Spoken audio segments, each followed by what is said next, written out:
What are the most common misconceptions about BDSMs or kink you have encountered?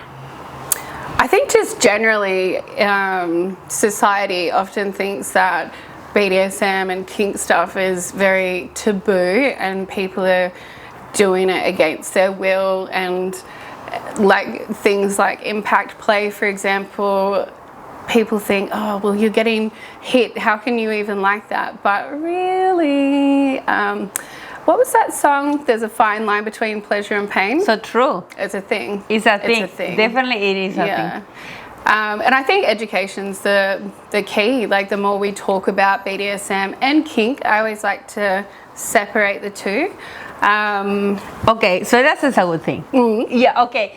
Because maybe people put in the same basket BDSM and kinks. Yeah, that's very true. Yeah. So I think. So what about if you talk a little bit more in that? Yes.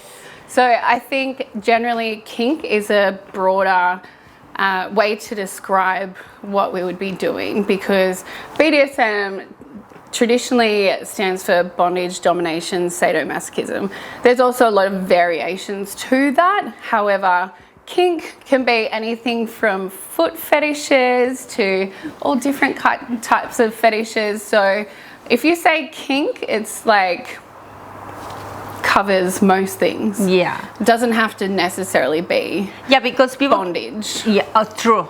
Because some people can have kinks with activewear, shoes, food. Is that correct? Toys. Hey. Vegetables and cucumber. Look, different strokes for different folks, as long as it's safe, it's consensual, it's sane, not illegal, like, you're good, you know? So true. That's so true. Yeah, people always get a little bit ick, like, when you say, oh yeah, like some kinky stuff. They think like, when they say kinky, they think straight away you're going to be tied up and they're going to start whip you up on the way. But unless you want to. Exactly, but you mentioned something about consent and agreement. Yes. That's so important, because people is like, can you go on a first date and talk with someone to say, oh, you know, yeah, like more like kinky. And then the other person say, okay, and then you go there and the first things he does is slap your face. Without, you know what I mean? Just natural reflex to hit it back.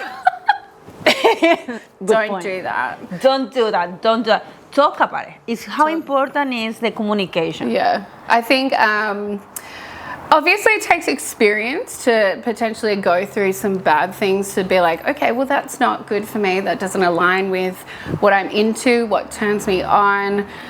Or it could be triggering. That's a really big thing for some people. If there's past trauma, certain things are too much.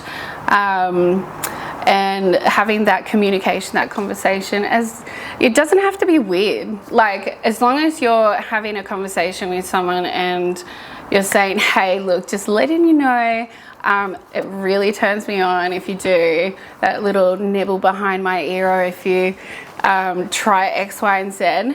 But I'm feeling it. If you slap me in the face, that's an instant red flag, and I don't want to play anymore. So. Yeah.